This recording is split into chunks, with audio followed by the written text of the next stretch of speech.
आम्ही सांगण्याचा प्रयत्न फक्त हा करतोय की हा घातपात नसेल, हा अपघातच असेल.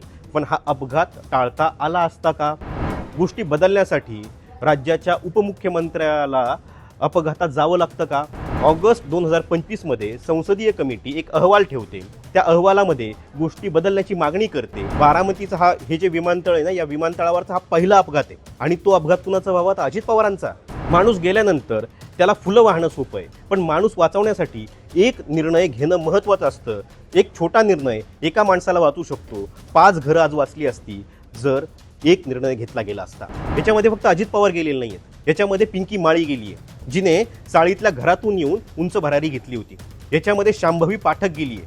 25व्या वर्षी तिने उड्डाण घेतलं होतं आणि तिची स्वप्न मोठी होती. याच्यामध्ये कॅप्टन सुमित गेलेत आणि यांच्यामध्ये अजित पवारांचा तो ढाण्या वाघ, त्यांचा बॉडीगार्ड, हा सुद्धा गेलाय. जाताना असे गेलेत की त्यांचे चेहरेही पाहायला मिळू नये. अजितदादांना ओळखण्यासाठी त्यांच्या घड्याळाचा आधार घ्यायला लागला, गॉगल तपासायला लागला, अंगावरचे कपडे राहिले नाहीत. एवढी वाईट परिस्थिती यावी आणि ही कशामुळे? सरकारच्या आणि प्रशासनाच्या एका गलथान कारभारामुळे. अजित पवारांच्या विमानाचा अपघात का झाला? हा प्रश्न ज्यावेळेस आपण विचारतो त्यावेळेस अनेक मुद्दे समोर येतात आणि या मुद्द्यांना ज्यावेळेस आपण हात घालायला जातो त्यावेळेस त्याची उत्तरंही आपल्याला सापडतात आणि ती उत्तरं फॅक्टमध्ये आहेत. त्या फॅक्ट कुठल्या आहेत हे आपण या व्हिडिओत समजून घेणार आहोत. अजित पवारांचा अपघात होता की घातपात होता आणि याची जी उत्तरं आहेत ती उत्तरंसुद्धा आपण या सगळ्या व्हिडिओमध्ये शोधणार आहोत. याच्याशिवाय अपघातामागं चूक कुणाची होती, नक्की कुठल्या गोष्टी होत्या ज्या टाळता आल्या असत्या, हे आपण या व्हिडिओ समजून घेतोय. याच्याशिवाय यातला सगळ्यात महत्त्वाचा मुद्दा जो मी व्हिडिओच्या शेवटी सांगणार आहे तो म्हणजे संसदेसमोर एक अहवाल मांडण्यात आला होता आणि त्या अहवालाचं जर पालन झालं असतं तर कदाचित अजितदादा आज आपल्यात असते. त्यांना जावं लागलं नसतं आणि अजितदादासोबतचे जे 5ही लोक आहे ते आज इथे जिवंत असते, सभा घेतल्या असत्या आणि झेडपी निवडणुकांमध्ये त्यांची भाषणं आपल्याला ऐकायला मिळाली असती. पण हा मुद्दा जो आहे, हा अहवाल जो आहे, तो अहवाल मी सगळ्यात शेवटी सांगणार आहे. पण ते सांगण्याआधी जे 5 मुद्दे आहेत ते 5 मुद्दे मी तुम्हाला सांगतोय. सगळ्यात पहिला मुद्दा जो मांडला जातोय तो आहे विमानाच्या लँडिंगवेळी बारामती विमानतळावर व्हिजिबिलिटी कमी होती. दुसरा मुद्दा जो मांडला जातोय तो म्हणजे टेबल टॉप धावपट्टीमुळं विमानाला लँड करता आलं नाही आणि त्यामुळे हा अपघात झाला. तिसरा मुद्दा जो महत्त्वाचा आहे आणि तो वर्तवला जातोय तो म्हणजे वैमानिक सुमित कपूर हे जे आहेत हे यांना याच्या आधी दारूच्या नशेत पकडण्यात आलेलं होतं. त्यांच्यावर बंदी घातली होती DGCAनं आणि त्यांच्याच हातात दादांचं विमान देण्यात आलं होतं. चौथा मुद्दा जो आहे तो एक को पायलट शांभवी पाठक जे होत्या त्या नवख्या होत्या आणि त्यांच्यामुळं त्यांना कमर्शियल विमान उडवण्याचा अनुभव नव्हता आणि त्यामुळं हा अपघात घडला. याच्याशिवाय 5वा मुद्दा जो उपस्थित केला जातोय तो आहे विमान जुनं होतं, त्याची तपासणी झाली नाही आणि विमानाचा वेग त्यावेळी जास्त होता. आता या मुद्द्यांना हात घालण्यापूर्वी मी तुम्हाला या घटनेची सगळी पार्श्वभूमी आहे ती DGCAने जो अहवाल दिला आहे त्या अहवालानुसार सांगतोय. तर ते नीट ऐका. हे जे विमान होतं त्याच्या आधी सगळ्यात आधी हे समजणं गरजेचं आहे की ते विमान कुठल्या प्रकारातलं होतं. तर ते विमान होतं लेअरजेट 45 नावाचं हे विमान होतं जे अत्याधुनिक आणि त्याच्या सुपर कम्फर्टसाठी समजलं जातं. बोंबार्डियन कंपनीचं हे विमान आहे. 8 ते 9 प्रवासी यात प्रवास करू शकतात. VSR व्हेंचर्स प्रायव्हेट लिमिटेड ही दिल्ली बेस्ड जी कंपनी आहे ही कंपनी हे विमान ऑपरेट करत होती आणि हीच कंपनी नेते असतील किंवा सरकार असतील किंवा उद्योगपती असतील यांना ही विमानं प्रोव्हाइड करते. आता DGCAने जो अहवाल दिला आहे त्या दिवशीचा तो अहवाल काय त्यातल्या ज्या महत्त्वाच्या बाबी आहेत त्या महत्त्वाच्या बाबी मी सांगतोय. 8:10 मुंबई विमानतळावरून अजित पवारांच्या विमानानं उड्डाण घेतलं. त्यांच्यासोबत होते bodyguard Vidip Jadhav, captain Sumit Kapoor, co pilot Shambhavi Pathak, flight attendant Pinky Mali, हे सगळे त्या विमानात होते आणि त्यांनी 8:10 मुंबईच्या विमानतळावरून उड्डाण केलं. 8:30 ते बारामतीच्या आकाशात होते आणि त्यानंतर त्यांनी धावपट्टीवर लँड करण्याचा पहिला प्रयत्न केला आहे. त्या प्रयत्नामध्ये पहिला प्रयत्न त्यांचा अयशस्वी ठरला आणि त्यांना तिथं घिरटी घालायला लागली. त्याच्यानंतर 8:34 पहिल्यांदा विमानाचा संपर्क तुटला आणि सिग्नल बंद झाले. हे सिग्नल बंद झाले त्याच्यानंतर ते पुन्हा एकदा सुरू झाले आणि दुसऱ्यांदा 8:43 दुसऱ्यांदा सिग्नल बंद झाले आणि ते कायमचेच बंद झाले. याचाच अर्थ 8:43 जी होती ती अपघाताची वेळ होती, ज्यावेळेस जे दादांचं विमान आहे ते जमिनीला आदळलं आणि त्याच्यामध्ये सलग स्फोटांची मालिका झाली. आता हे समजून घेणं गरजेचं आहे की पहिल्यांदा ज्यावेळेस विमान आलं ते उतरण्याचा प्रयत्न केला, उतरता आलं नाही. परत विमानाने गोल घिरटी घातली आणि दुसऱ्यांदा उतरण्याचा प्रयत्न केला. दुसऱ्यांदा ज्यावेळेस उतरण्याचा प्रयत्न केला ती वेळ होती 8:43 विमानानं सिग्नल देणं थांबवलं. त्यावेळेस विमान हे बारामतीपासून 20 किलोमीटर अंतरावर होतं.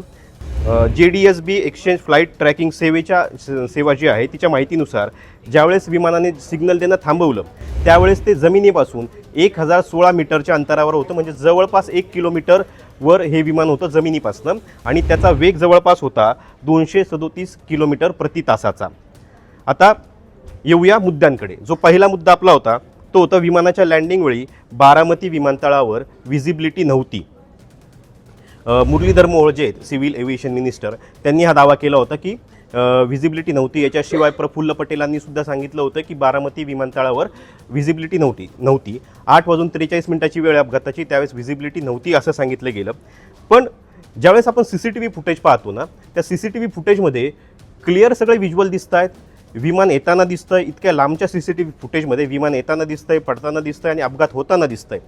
याचा अर्थ तिथं जर व्हिजिबिलिटी नव्हती तर मग CCTV फुटेजमध्ये या सगळ्या गोष्टी कशा कैद झाल्या? पहिला प्रश्न आहे. दुसरा प्रश्न जो तयार होतो 8:45 वेळ होती आणि सूर्यप्रकाश व्यवस्थित होता. तुम्ही जर CCTVचे 2, 3, 4 जे CCTVचे फुटेज समोर आले ते जर नीट पाहिले तर तुमच्या लक्षात येतं की स्वच्छ सूर्यप्रकाश दिसतोय. याचा अर्थ तिथं धुकं नव्हतं. त्याच्यामुळे तिथं लँड करण्यामागे व्हिजिबिलिटी एक कारण असू शकतं का? तर ते वाटत नाही तसं.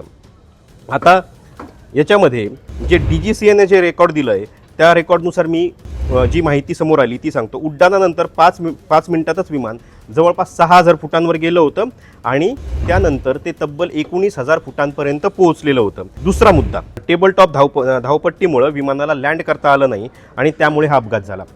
बारामतीची ही धावपट्टी आहे ही टेबलटॉप आहे म्हणजे सरळ फ्लॅट सरफेसवर ही धावपट्टी आहे आणि अशा धावपट्टींवर लँडिंग करणं हे जोखमीचं मानलं जातं. बरं, लँडिंग करणं जर जोखमीचं मानलं जातं तर अवघड आहे का? अवघड आहे. मात्र अशा धावपट्ट्या भारतभर अनेक ठिकाणी आहेत आणि बारामतीची ही जी धावपट्टी आहे ही नवी धावपट्टी नाही आहे, ही जुनी धावपट्टी आहे. आत्तापर्यंत त्या विमानतळावर एकही अपघात झालेला नाही आहे. देशात अनेक टेबलटॉप धावपट्ट्या आहे जिथं विमानं उतरतात. त्याच प्रकारची बारामतीची ही धावपट्टी आहे आणि त्यामुळं हा जो मुद्दा आहे की धावपट्टीमुळं हा अपघात झाला तर हाही मुद्दा इथे खोडून निघतो. बारामतीची ही जी धावपट्टी आहे ही जुनी आहे, हिच्यावर शेकडो विमानं उतरतात आणि आत्तापर्यंत साधं विमानही घसरलेलं नाही आहे या धावपट्टीवर. त्याच्यामुळे प्रश्न तयार होतो की धावपट्टीचा जो मुद्दा आहे तो किती खरा आहे याची चौकशी होणंही गरजेचं आहे. आता जर धावपट्टीचा मुद्दा आणि व्हिजिबिलिटीचा मुद्दा हे दोन्ही मुद्दे जर जोडून आपण पाहिले तर आपल्याला प्रश्न तयार होतो की खरं व्हिजिबिलिटी कमी होती आणि धावपट्टी टेबलटॉप होती म्हणून अपघात घडला का? तर त्याचं उत्तर एका CCTV फुटेजमध्ये. आता जे CCTV फुटेज तुम्हाला स्क्रीनवर दिसतंय ते नीट पहा. हे दुसरं CCTV फुटेज आहे जे समोर आलं होतं आणि ज्या CCTV फुटेजमध्ये लँड करताना विमान जे आहे ते कशा प्रकारे लँड करतं हे सगळ्यांना माहिती आहे. मात्र इथं विमान अक्षरशः गोल फिरलेलं दिसतंय, उभं झालेलं दिसतंय. ज्या प्रकारे एअर शोमध्ये विमानं गोल फिरतात त्या प्रकारे हे विमान गोल फिरलेलं दिसतंय. त्याच्यामुळे प्रश्न तयार होतो इथं लँडिंग केलं जात होतं की विमानामध्ये ऐनवेळी काही बिघाड झाला आणि त्याच्यामुळे कॅप्टन सुमित यांना ते विमान सांभाळणं सोपं गेलं नाही. कारण विमानाचा जो स्पीड होता त्यावेळेस होता 237 किमी प्रति तास. अजिबात कमी स्पीड नव्हता. इतक्या स्पीडवर हे विमान गोल फिरलं आणि त्याच्यानंतर तिची नोज डाऊन झाली आणि नोज डाऊन झाल्यानंतर मेडेचा कॉल दिला गेला आणि त्यानंतर हे विमान आदळलं. म्हणजे याचा अर्थ याची चौकशी होणं गरजेचं आहे की मेडेचा कॉल दिला गेला आहे, विमान गोल फिरलं आहे, विमान त्या पोझिशनला नक्कीच नव्हतं की ज्या पोझिशनला लँड केलं जातं. मग त्यावेळी नक्की कुठला बिघाड झालेला होता की सुमित कपूर यांना याच्या आधी 2 वेळेस दारूच्या नशेत पकडलं होतं. त्याच्यानंतर त्यांच्यावर DGCAची कारवाई झालेली होती तरी पण त्यांच्या हातात विमान कसं दिलं गेलं? तर कॅप्टन सुमित यांच्यावर हे प्रश्नचिन्ह तयार केलं जातं आहे.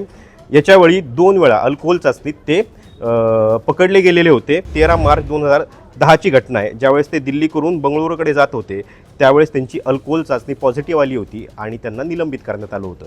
बरेच वर्ष ते सेवेच्या बाहेर होते.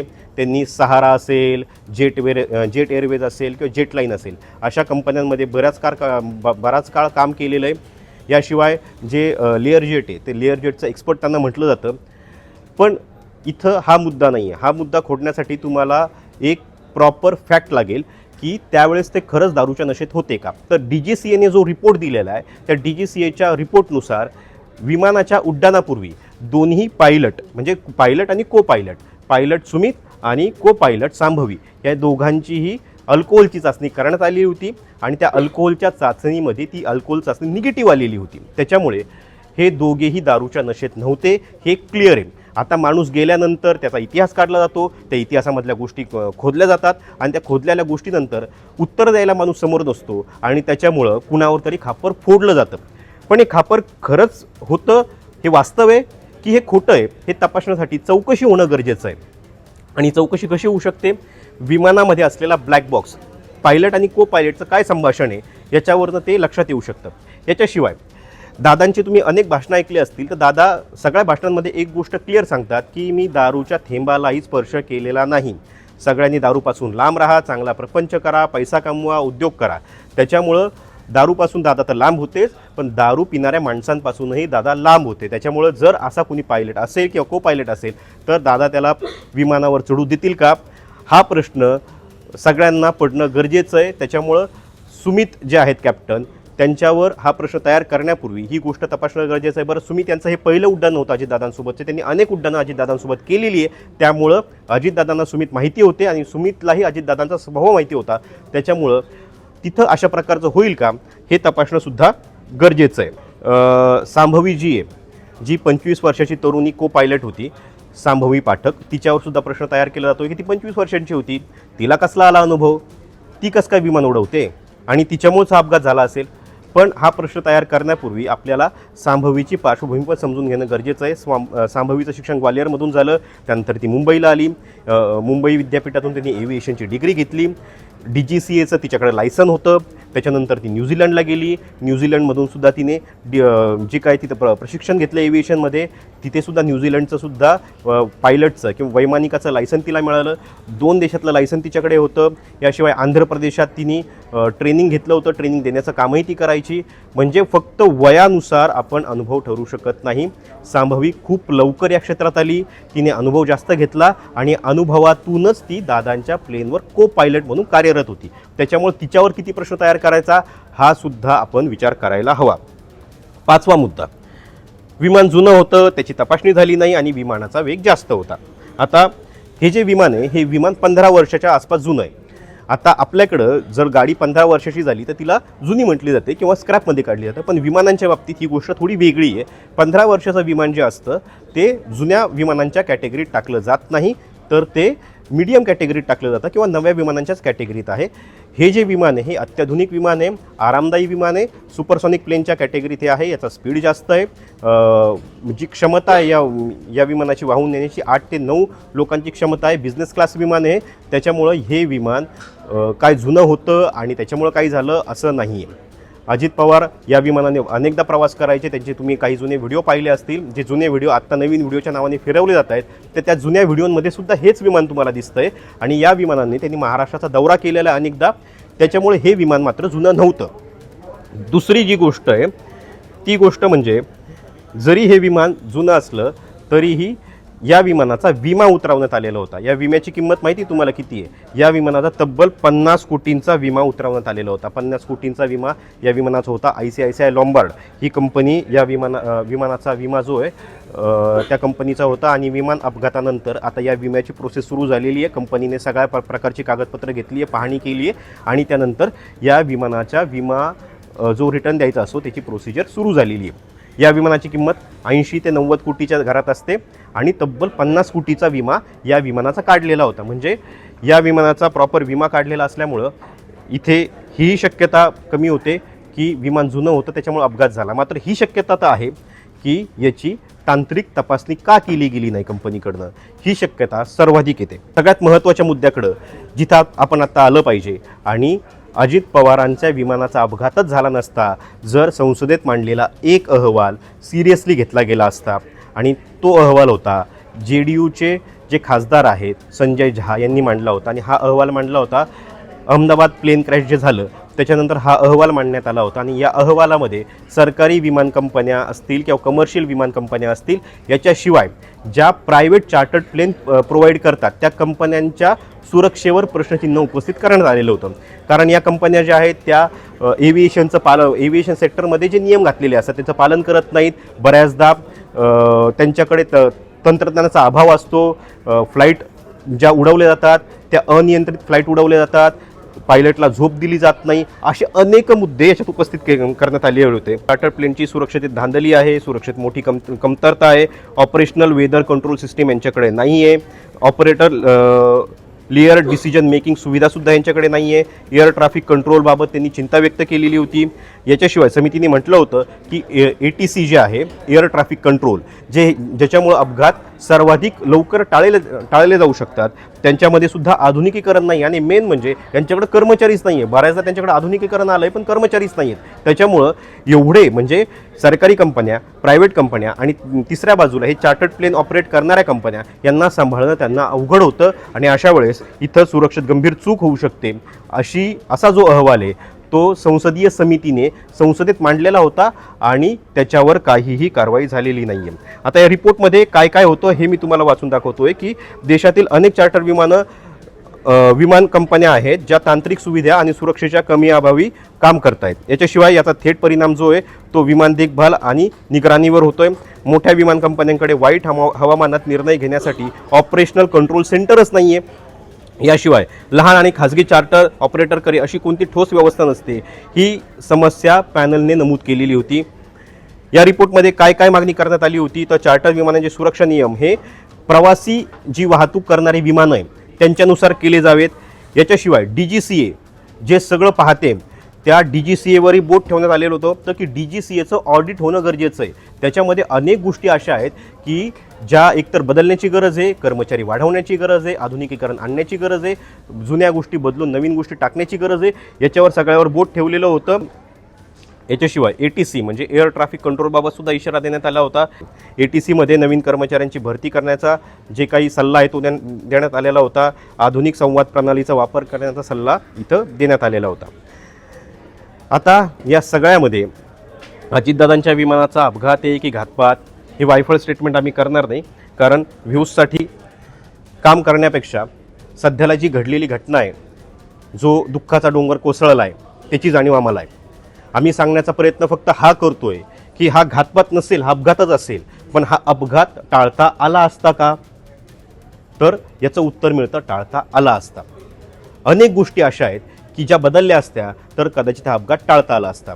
आणि गोष्टी बदलण्यासाठी राज्याच्या उपमुख्यमंत्र्याला अपघातात जावं लागतं का?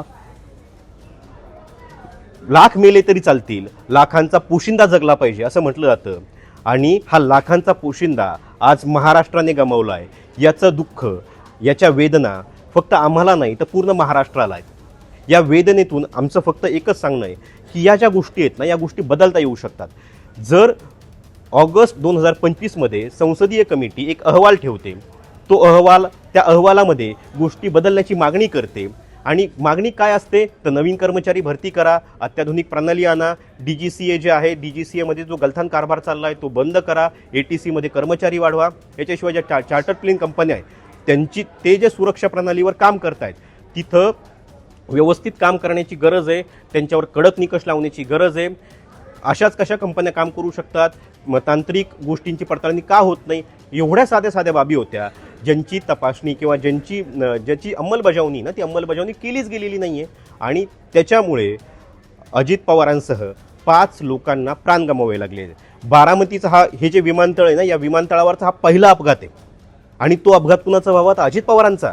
ज्या बारामतीच्या मातीतून उठून ते महाराष्ट्रावर पोहोचले, राज्याचे उपमुख्यमंत्री झाले, राज्याची तिजोरी ज्यांच्या हातात होती त्यांचा अपघात व्हावा आणि त्याच्यानंतर ATCला जाग यावी. अजित पवारांच्या निधनानंतर त्यांच्या अंत्यविधीसाठी अनेक लोक येत असतील, अधिकारी असतील, नेते असतील, सगळे असतील जे संसदेत बसतात. पण संसदेत बसलेले या नेत्यांना हे प्रश्न कधी दिसत नाहीत. माणूस गेल्यानंतर त्याला फुलं वाहणं सोपं आहे, पण माणूस वाचवण्यासाठी एक निर्णय घेणं महत्त्वाचं असतं. एक छोटा निर्णय एका माणसाला वाचू शकतो. 5 घरं आज वाचली असती जर एक निर्णय घेतला गेला असता. याच्यामध्ये फक्त अजित पवार गेलेले नाही आहेत. याच्यामध्ये पिंकी माळी गेली आहे, जिने चाळीतल्या घरातून येऊन उंच भरारी घेतली होती. याच्यामध्ये शांभवी पाठक गेली आहे. 25व्या वर्षी तिने उड्डाण घेतलं होतं आणि तिची स्वप्न मोठी होती. याच्यामध्ये कॅप्टन सुमित गेलेत, ज्यांनी एवढ्या वर्ष फ्लाईट चालवल्या होत्या. आणि यांच्यामध्ये अजित पवारांचा तो ढाण्या वाघ, त्यांचा बॉडीगार्ड, हा सुद्धा गेलाय. आणि जाताना असे गेलेत की त्यांचे चेहरेही पाहायला मिळू नाही. तुम्ही विचार करा, ते प्लेन धडकल्यानंतर त्याच्या सलग स्फोटांची मालिका झाली. अजितदादांना ओळखण्यासाठी त्यांच्या घड्याळाचा आधार घ्यायला लागला, गॉगल तपासायला लागला, अंगावरचे कपडे राहिले नाहीत. एवढी वाईट परिस्थिती यावी, आणि ही कशामुळे? सरकारच्या आणि प्रशासनाच्या एका गलथान कारभारामुळे. विमान कंपन्यांमधले किंवा विमानाचे सगळ्यात जास्त अपघात हे लँडिंग वेळी आणि टेक ऑफ वेळीच होत असतात. पण या अपघातां हे होत असताना सुद्धा, हे सगळे माहिती असताना सुद्धा या गोष्टी का बदलल्या जात नाहीत, हा सगळ्यात मोठा सवाल आहे. सरकारनं जागं होणं गरजेचं आहे, प्रशासनानं जागं होणं गरजेचं आहे. एव्हिएशन सेक्टर जे सध्याला सगळ्यात बूमिंग सेक्टर आहे, त्याच्यामध्ये बदलाची गरज आहे. कारण फक्त अजित पवार गेल्यामुळं राजकारणाचं नुकसान झालेलं नाही आहे, तर अजित पवार गेल्यामुळं महाराष्ट्राचं नुकसान झालं आहे. जो नेता एक विजनरी होता, जो नेता बदल करणारा होता, जो नेता प्रशासनावर नजर ठेवणारा होता, त्या नेत्याला आपण गमावलं आहे. आणि त्याच्यामुळं यापुढे तरी या गोष्टींमध्ये बदल होतील, याची चौकशी व्यवस्थित होईल, आणि या चौकशीतून ज्या गोष्टी समोर येतील ना, त्या बदलल्या जातील.